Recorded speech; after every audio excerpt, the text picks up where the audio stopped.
Welcome back, Brigandine enthusiasts, to your Bestiary guide for elementals. So we're going to look at this. If you're new to the game, this is a flying, hovering sort of creature that does range damage of some kind of elemental attack.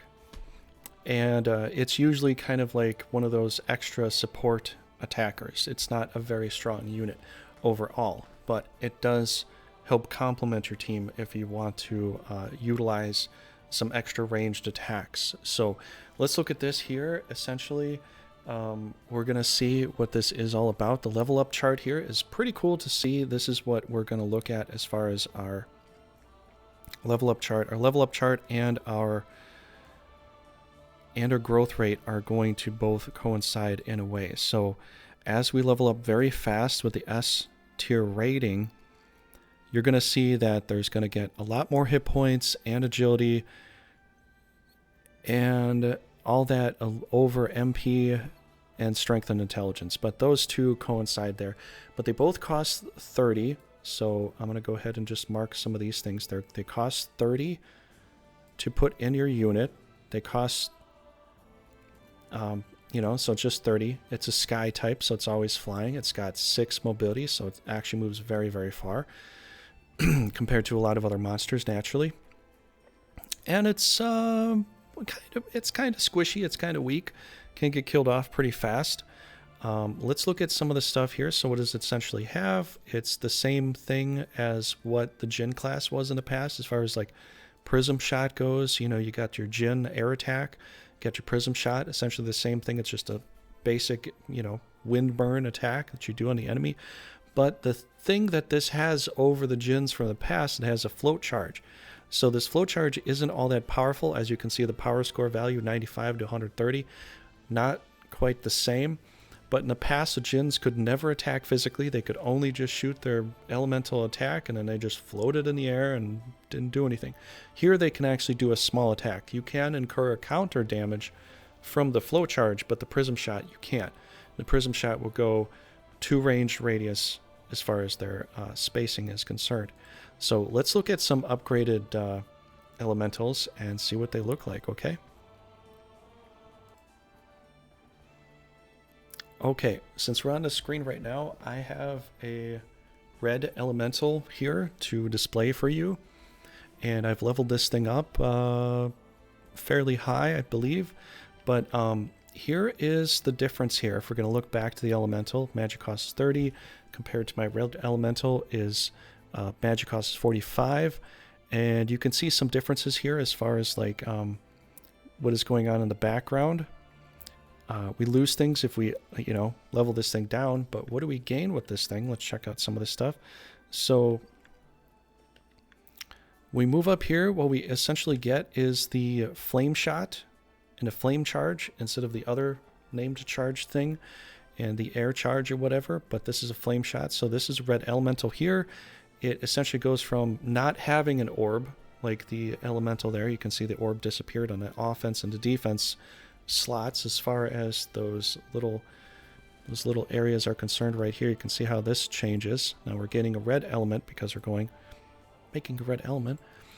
But yeah, so that's what we get. We get a red element. And as far as this game goes, compared to Grand Edition or LOF, Legend of Runersia had just a few elements. Grand Edition eventually gave more elements, but they did not. Well, no, they had all the elements there. I'll take that back. They had the green, the black, and the white. But what do we get here? We get the red. And if we look at the differences, you can see what they look like here on the right.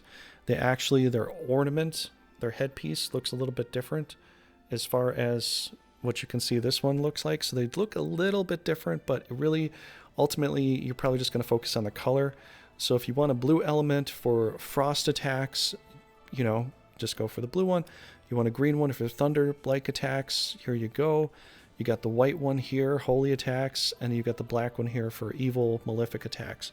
And that's essentially what you have here, is you're just changing the element. Properties are probably going to be almost all the same. The only difference is that you can actually equip them with some gear. So let's look at some gear equipment here. Some gear equipment can be really, really good. And yeah, what do we got? We got the activation core on. It gives us 50 extra hit points, 23 attack, accuracy. Don't need the accuracy because the breath attack that they use never misses. It always hits. The only other differences of upgrading from the regular elemental to the red elemental or black or whatever is that you get 1 extra range. So instead of 2 range radius of breath attack, it is now 3. We'll look at that in a second. You can put on some gear here. There's this cool thing called the black hat, which flicks double movement. You do an attack and you can move again, so you can breath attack and get the hell out of there. You can do that sort of thing. But you can equip all kinds of equipment on this thing, making it not as squishy as it was before, but it's still fairly squishy. Let's look at some basic stuff here. We have a piece of gear that puts on charm immunity. So this is the gear that puts it. So it's not natural to this monster here. But essentially you go up from 40 points MP to 50 points MP. And I think this is the same thing that happens in the original game too.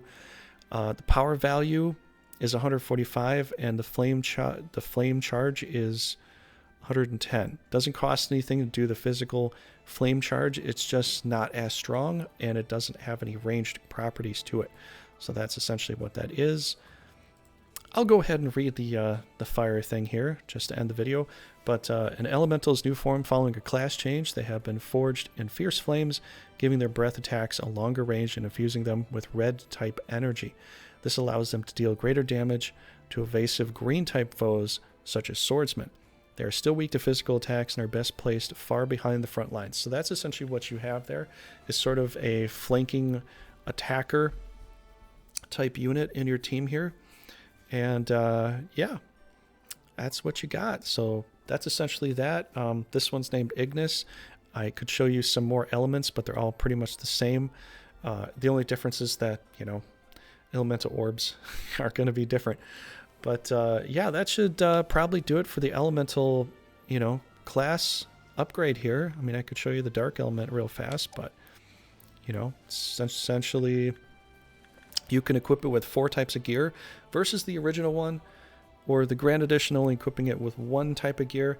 This thing is a little bit sturdier than it did before, and it's a little better because you can actually physically attack with this thing without having to do the breath attack. So if you run out of breath, you can still send it in there to do an attack. It won't do very much, but it will be experience that you'll gain as long as you don't kill it off. What does this one say? Elemental's new form following a class change. They have fallen into darkness, giving their breath attacks a longer range and infusing them with black type energy. This gives them an advantage over the many white type classes favored by rune knights.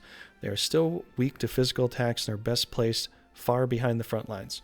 So essentially, if you're going to use this thing, you just want to bring this thing in to do like a ranged attack to weaken somebody a little bit lower, but try to find a way to protect it in some way, you know, because they're pretty weak. But that should do it for this. Please smash the like button, give us subscribe, all that sort of thing. Help the channel grow. That'd be awesome. And I'll see you in the next Bestiary video. So this is the Bestiary video for elementals. And you can see you can pretty much get any kind of element you want. It just depends. As soon as you're level 10 and you can upgrade, you can change it into any one of the elementals, but you can never change it from that. So if I make this one a black elemental or purple elemental, it can't change into another element color. You can change its gear to give its offensive properties different things, like I did right here. I gave this red element 3 green orbs of attack, so this red element is more of a green orb attacking monster than a red orb attacking monster. But yeah, you can play with it. You can make it interesting. So you could attack with red and green. So if they're weak, if they're blue, or if they're green, this element here is going to be able to take them down quite well. But thanks for being here. Have a great day.